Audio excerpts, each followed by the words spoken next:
레슬리 뉴비긴이라는 이름은 아마 익숙하지 않으실 것입니다. 우리나라에도 이제 각광을 받기 시작한 지 몇 년이 되지 않았고, 그렇지만 이 레슬리 뉴비긴이라는 선교사는 인도에서 40년 가까이 선교 생활을 하셨고, 또 세계 선교 신학 역사에 큰 획을 그으신, 특별히 우리가 선교적 교회라는 이름표를 달고 있는데, 이 선교적 교회에 굉장히 큰 영향력을 미치신 선교사님이십니다. 뉴비긴은 자신의 자서전에서 자신의 이름을 뉴비긴, 새로운 건물이다라는 뜻으로 이야기를 합니다. 그래서 저는 하나님께서 새 시대를 위한 교회를 세우시는구나, 뉴비긴을 통해서 세우셨구나라는 은혜를 받았는데, 우리는 새로운 시작이다라고 읽을 수 있을 것 같습니다.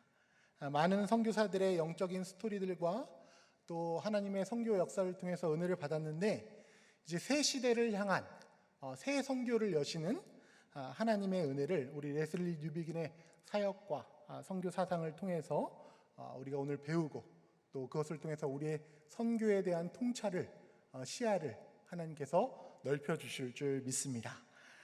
우리 레슬리 뉴비긴의 얼굴을 한번 소개하겠습니다. 잘생기셨죠? 젊으셨을 때도 굉장히 미남이셨는데, 레슬리 뉴비긴은 1909년 영국 뉴캐슬에서 태어났습니다.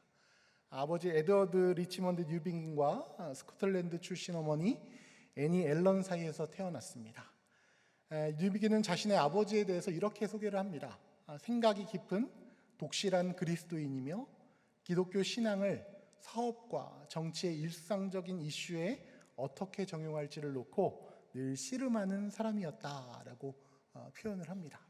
선박 사업을 하고 계셨는데, 그 선박 사업을 하시면서도 어떻게 하면 주일날 들은 하나님의 말씀을, 또 내가 가지고 있는 복음을 그 자신의 일터와 또 자신이 살아가는 삶의 현장에 적용할 수 있을까를 날마다 고민했다고 합니다. 이런 아버지 밑에서 태어났기 때문에 뉴비긴이라는 위대한 선교 신학자가 탄생한 것 같습니다. 기숙학교를 다녔던 뉴비긴은 잠시 기독교 신앙을 떠났었습니다. 그 시대의 역사교육과 사상교육 하에서 기독교 신앙을 떠났었는데, 1928년 케임브리지 대학교 퀸즈 칼리지에 입학하면서 SCM이라는 기독 학생운동을 참여하게 되면서 회심을 경험하게 됩니다. 재미있게도 이 단체는 복음주의 선교단체들로부터 배척을 받던 자유주의 진영의 선교단체였습니다. 그런데 이때부터도 뉴비긴은 자유진영, 에큐메니칼 진영에 속해 있으면서도 굉장히 복음주의의 근간을 둔, 복음주의 신학자들에게도 굉장히 존중을 받는 그러한 선교 신학자의 길을 걸었는데, 자신의 회심 경험을 이렇게 간증합니다. 예전에 한 번도 본 적이 없었던 그날 밤의 그 환상이 계기가 되어 나는 이 세상을 제대로 이해하려면 십자가를 쫓아야 한다는 것을 깨달았다.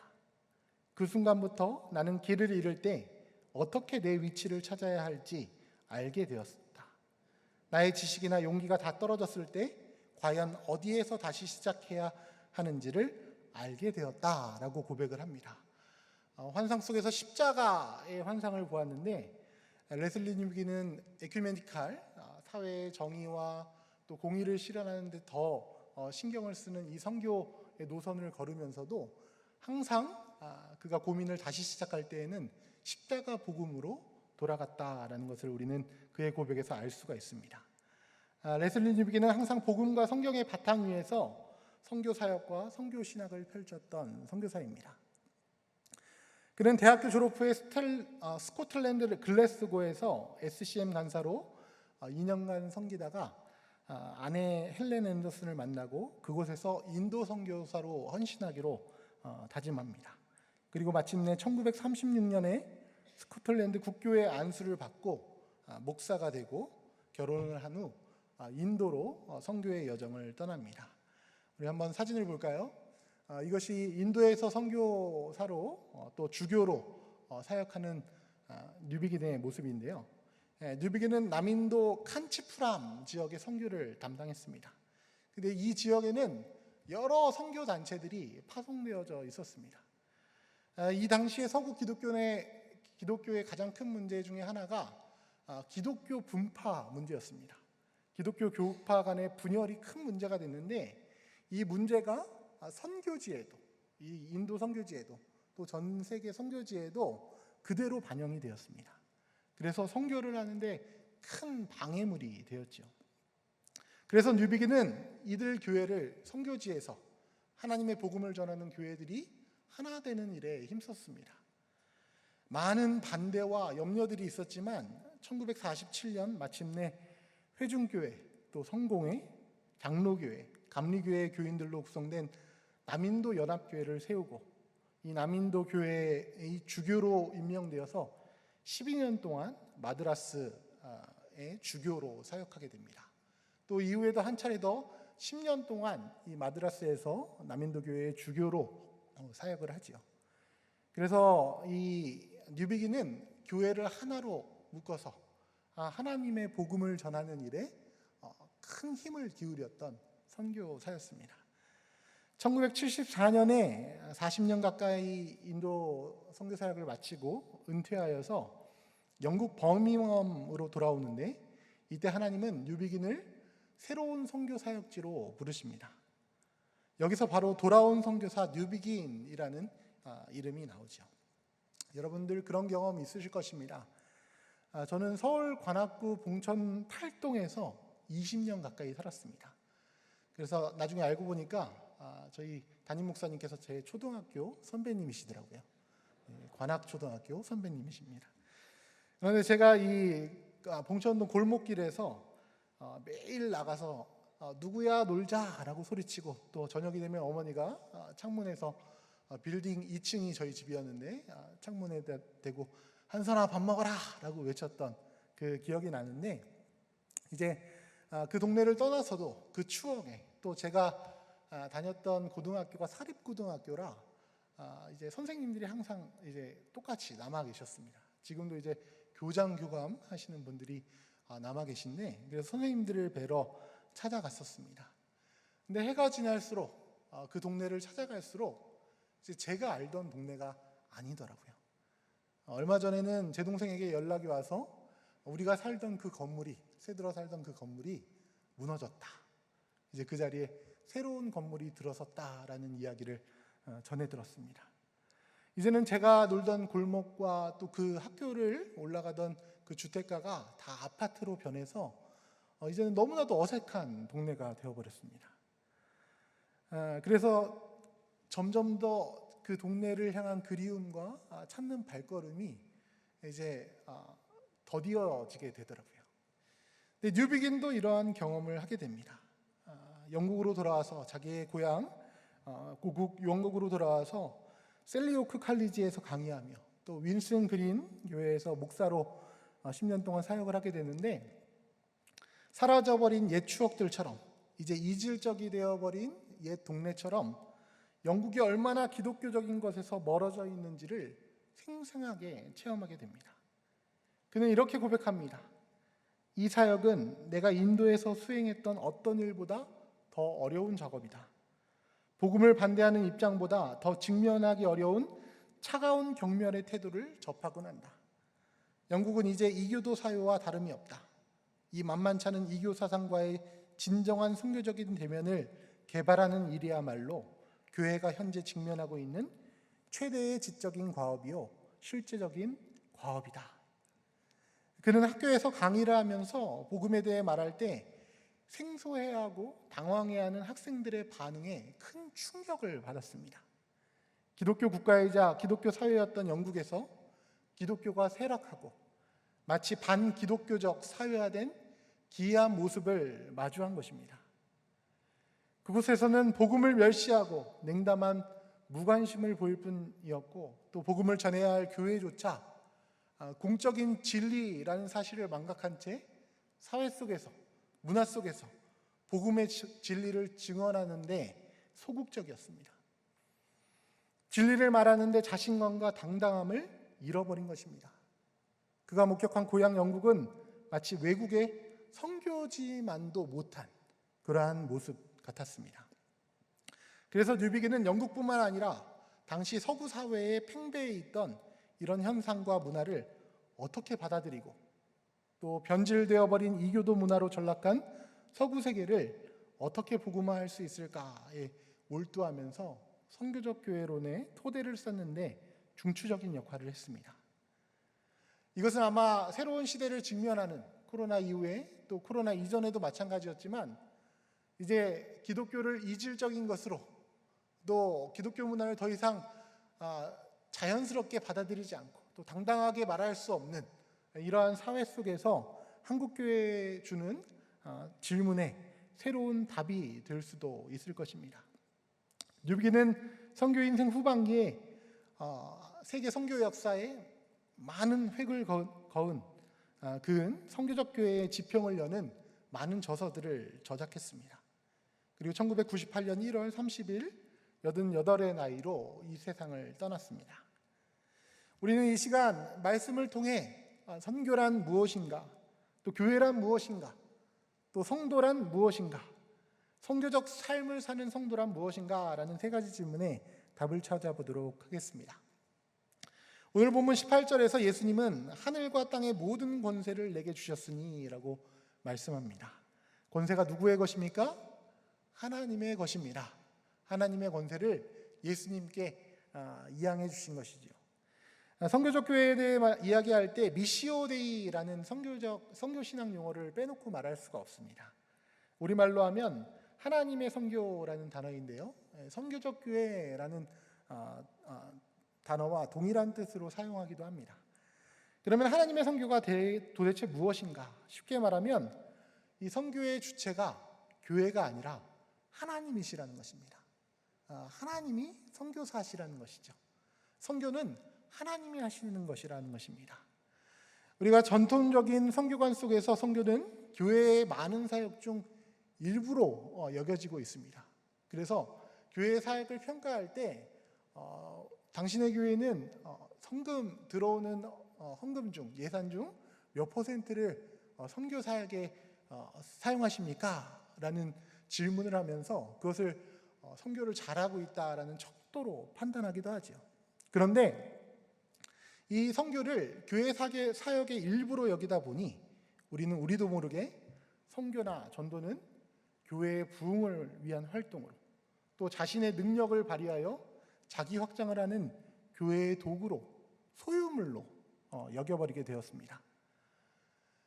선교를 하시는 분은 하나님이신데 하나님의 선교를 통해서 교회가 세워졌고 하나님의 선교의 도구로 성도들이 세상 가운데 파송되어지는 것인데 전통적인 선교관 속에서는 선교의 영역을 축소해버리는 것이죠.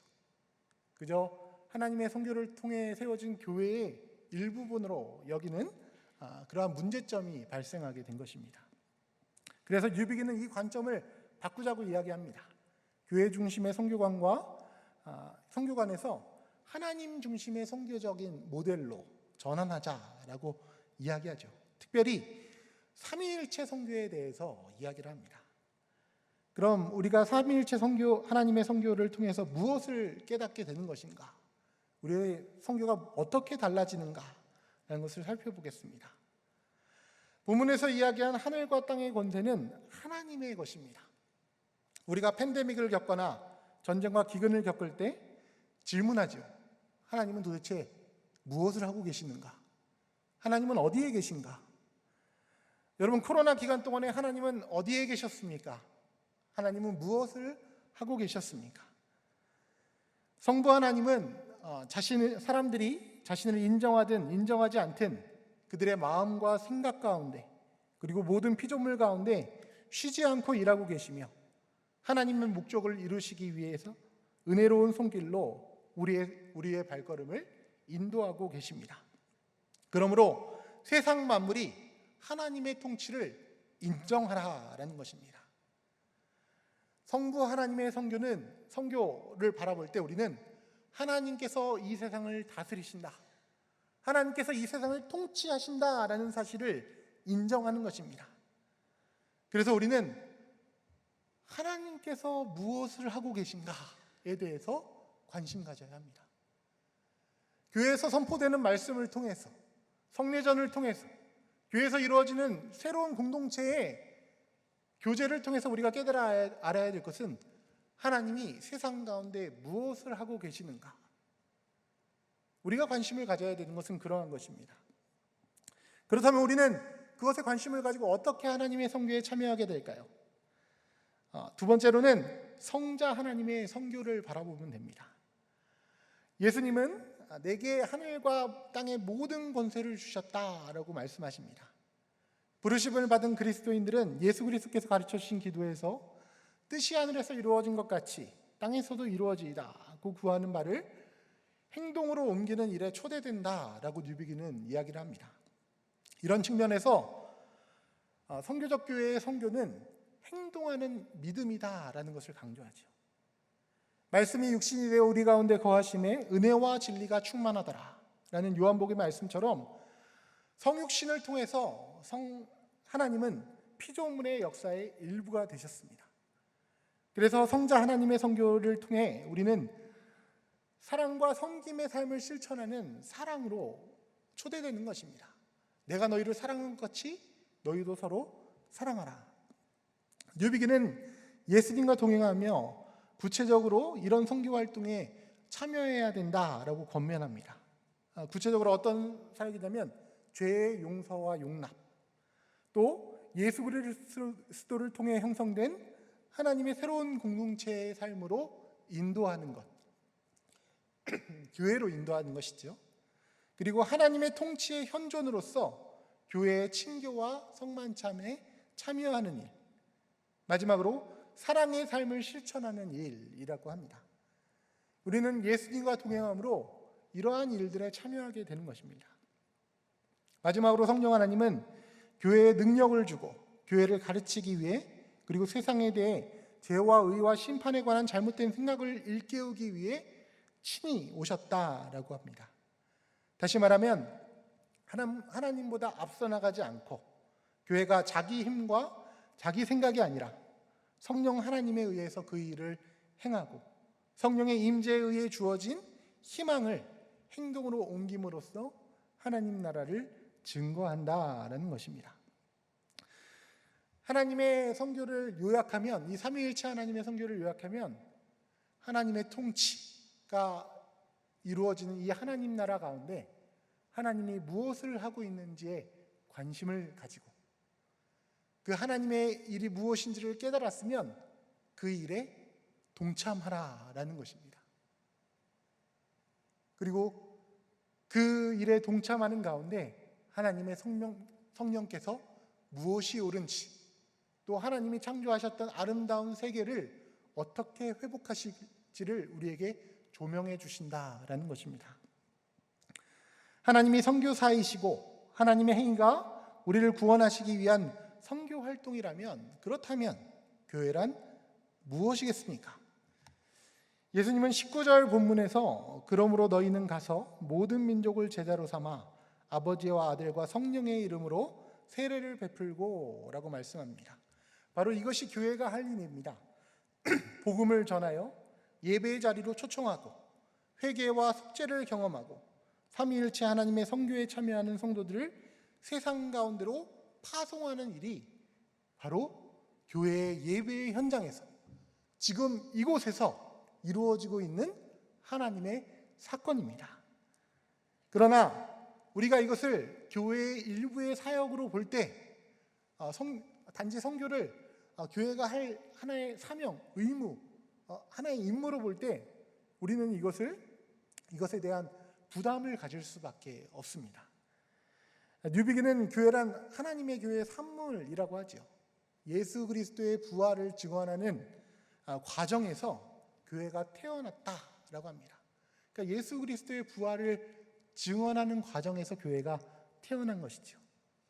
즉 하나님의 선교, 예수 그리스도의 십자가 위에서의 속죄와 부활 사건을 전하는 하나님의 선교 행위의 열매가 바로 교회라는 것입니다. 그래서 교회는 선교하는 교회가 아니라 선교적 교회가 되어야 됩니다. 여러분, 우리 뼛속부터 한국인이라고 하시지요? 예, 아침에 국물이 있으셔야 됩니까? 또 밥심으로 살아가셔야 됩니까? 또 반천은 자연스럽게 계속 나오는 것입니다. 이것은 한국 사람에게만 익숙한 것이죠. 한국 사람은 본성적으로 반찬을 여러 개 두고 밥을 먹습니다. 식당에서 아줌마 반찬 좀 더 주세요, 사장님 반찬 좀 더 주세요라고 자연스럽게 요청하죠. 그러나 외국 사람들에게는 그렇지 않습니다. 깜짝 놀랄 일입니다. 그렇게 요청할 생각조차 하지 않죠. 교회라는 것은 뼛속부터, 유전자부터, DNA부터 선교적이라는 것입니다. 왜? 하나님의 선교의 산물이기 때문에. 그래서 교회의 모든 일은 선교적인 일들입니다. 우리의 관점이 달라져야 됩니다. 선교를 하지만, 우리가 여러 가지 사역을 하지만 그것이 하나님의 선교의 사역의 일부라는 생각이 항상 우리 가운데 있어야 할 것입니다. 여러분, 물생활이라는 말이 있습니다. 제 자리 뒤에 보면 커다란 어항이 하나 있는데 돌만 들어 있습니다. 이제 어항을 하나 해볼까 했는데 시간이 없어서 돌만 넣은 채 한 6개월을 지내고 있는데, 어떤 분은 돌을 키운다라고 말씀하시더라고요. 근데 물생활이라는 말은 이제 물고기를 기르는 생활을 이야기합니다. 이제 근데 이 어항을 관리하는 것, 물고기를 기르는 것이 굉장히 힘든 일입니다. 그냥 물고기 한두 마리 죽이면서 생활하는 것은 쉽지만 그것을 한 마리 한 마리 소중하게, 그 어항이 정말 물고기들이 살기 좋은 환경으로 유지하는 것은 그저 이것을 일로만 받아들여서는 불가능한 일이죠. 아무리 루틴이 확실한 사람도 삶의 변수에 잘 대응해야 되죠. 저도 정리를 잘하고 또 깨끗하게 지내는 사람이었는데 아이들이 1명, 2명, 3명 늘다 보니까 변수가 너무나도 많습니다. 제 루틴대로 되어지지 않죠. 그 루틴에 적응하면서 살아야 우리가 잘 살 수 있듯이 어항 관리도 마찬가지입니다. 어항도 단지 시간에 맞춰 물을 갈아주고 청소해주고 밥을 주면 관리가 되는 것이 아닙니다. 물고기들은 그 속에서 우리가 알 수 없는 변수 때문에 병들어가고 죽어가고 있는 것이죠. 그래서 애정 없이 어항을 관리하다 보면 이것만큼 힘든 노동이 없습니다. 빨리 치워버리고 싶죠.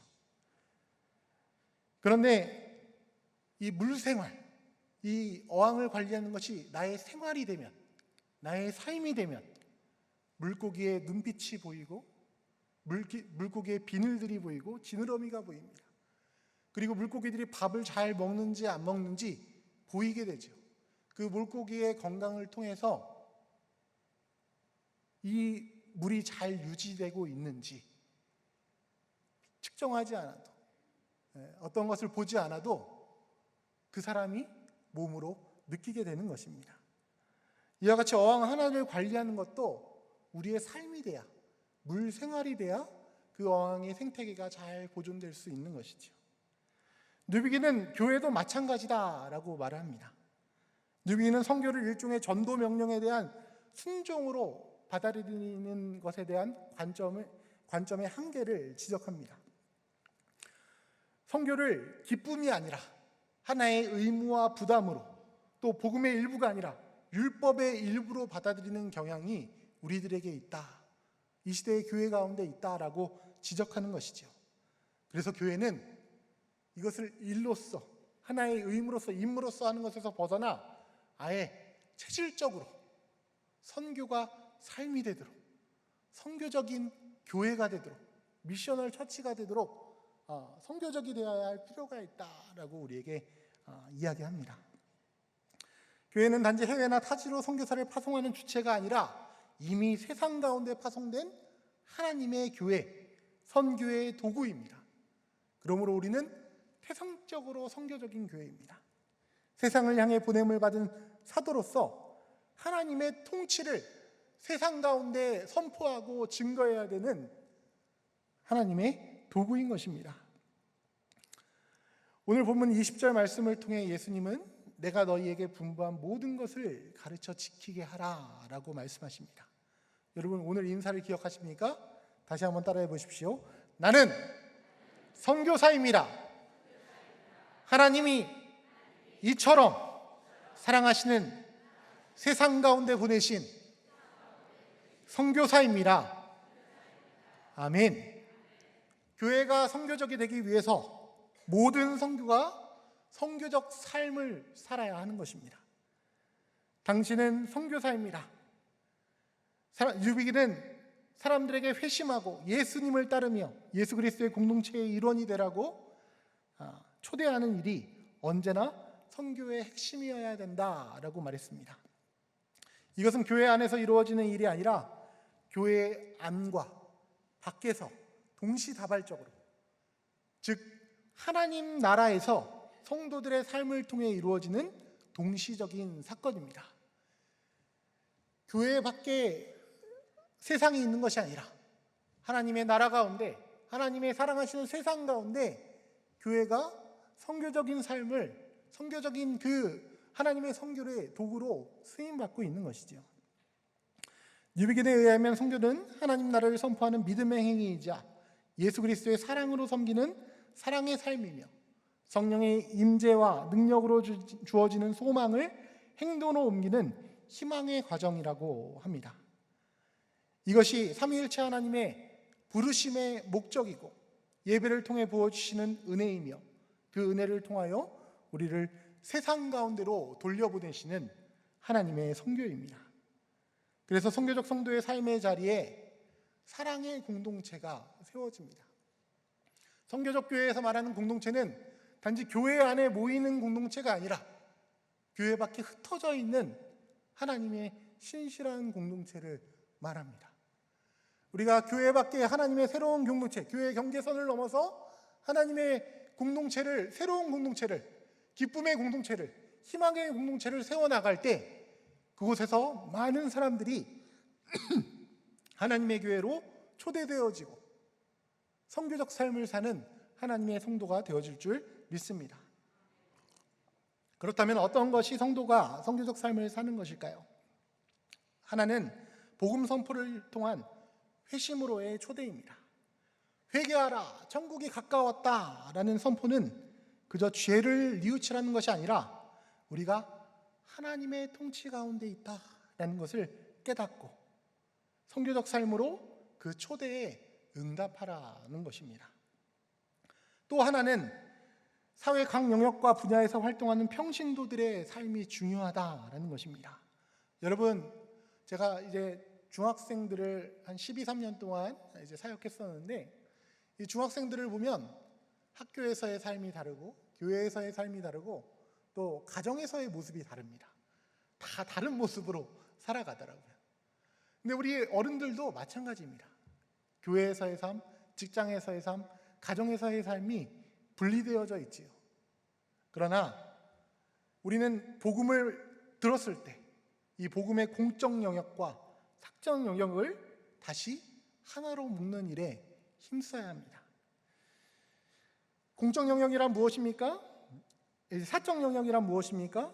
먼저 개인의 회심, 복음을 통한 구원을 이야기하는 것입니다. 회심을 통하여 예수 그리스도를 주인 삼고 그리스도인이 되는 과정을 말하죠. 그리고 더불어 이것을 넘어서서 공적 영역, 나의 일터와 가정과 삶의 모든 영역, 또 나에게 이웃을 허락하신 많은 이웃들과의 삶 가운데 선교적 삶을 살아가는 성도가 되어야 합니다. 베드로전서 3장 15절 말씀을 우리 함께 읽어보겠습니다. 너희 마음에 그리스도를 주로 삼아 거룩하게 하고 너희 속에 있는 소망에 관한 이유를 묻는 자에게는 대답할 것을 항상 준비하되 온유와 두려움으로 하고. 이 말씀이 우리에게 가르쳐주는 것처럼 교회가 또 성도가 주인 되신 하나님 안에서 신실한 삶을 살게 되려면 하나님 나라의 권능이 임하게 되고 또 그러면 우리의 모습을 보고 신실한 하나님의 공동체를 보고 많은 사람들이 여러분에게, 교회에게 질문하게 될 것입니다. 그럴 때 우리는 준비되어져 있어야 됩니다. 성도들은 항상 선교적 삶을 통해서 신실한 삶을 살며 그 질문을 받을 만한 사람이 되어야 되고 또 그 질문에 응답해 줄 수 있는 사람이 되어야 합니다. 성도들의 신실한 삶을 통해 신실한 교회 공동체, 하나님의 사랑의 알을 통하여 기쁨과 찬양과 경이로운 웃음이 넘쳐나는 생명의 공동체는 교회 건물 안에 머무는 것이 아니라 성도들이 살아가는 모든 삶의 현장, 즉 가정과 일터와 이웃과 모든 현장, 하나님이 통치하는 하나님 나라 안으로 널리 퍼져나갈 것입니다. 마지막으로 하나를 더 말씀드린다면 복음은 공적 진리라는 것입니다. 세상에 많은 문화들이 있습니다. 그 많은 문화들 중에 더 높고 낮은 것은 없습니다. 더욱이 공적 진리로 허락하신 복음도 이들과 동일한 문화선상에 있습니다. 아니, 더 고귀한 문화선상에 있죠. 그래서 우리는 담대히 이 진리를 전해야 합니다. 그것은 목사인 저보다 세상 가운데 파송된 여러분들, 성도 여러분들의 삶 가운데 공적 영역에서 활약하고 계신, 살아가고 계신, 치열한 삶을 살아내시는 우리 성도님들이 담대하게 그것을 전하고 담대하게 말해야 할 그러한 능력을 성령 하나님께서 충만케 하여 주실 줄 믿습니다.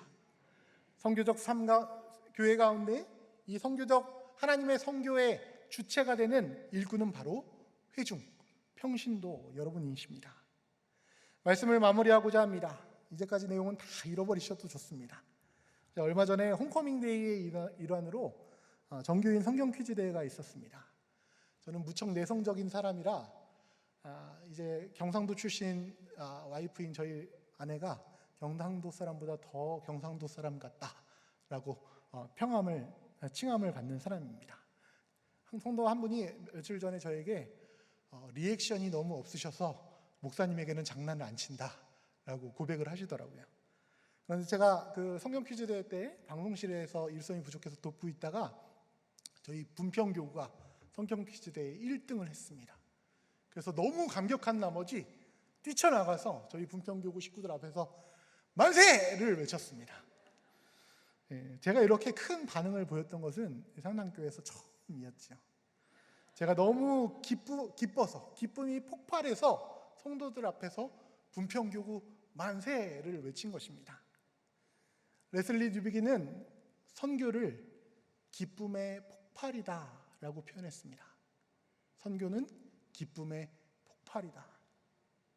의무와 하나의 임무와 하나의 율법으로 우리가 행하는 일이 아니라 그렇게 힘들게 노동으로 어떠한 대가를 지불하고 하는 것이 아니라 선교는 우리가 기뻐서 폭발해서 우리의 삶 가운데 이 세상 가운데로 터져나가는 기쁨의 폭발이다라는 것입니다.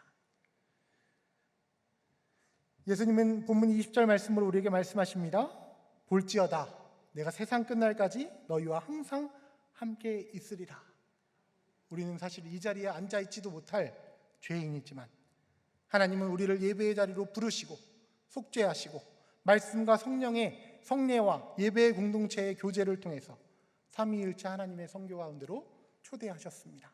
그리고 이제 주체하지 못할 기쁨으로 세상 가운데로 하나님의 선교의 도구로 우리를 파송하십니다. 예수님은 말씀과 같이 이 약속과 같이 언제나 우리와 함께 하시며 성령 하나님을 선물로 허락하셔서 하나님의 통치 가운데 있음을, 그곳에 희망과 생명이 있음을 깨닫게 하시고 그 안에 살아가게 하십니다. 성도 여러분, 선교는 기쁨의 폭발인 줄 믿습니다.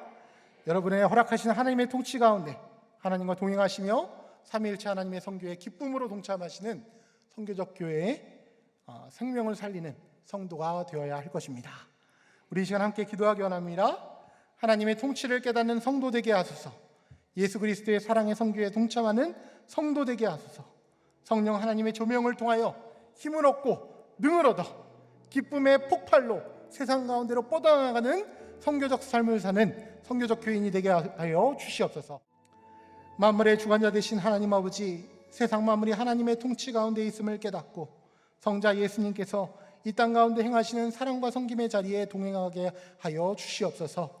성령 충만하여 하나님이 기뻐하시는 일에 참여하며 하나님의 정의가 무엇인지 깨닫고 이를 회복하는 사역 가운데 쓰임받게 하여 주시옵소서.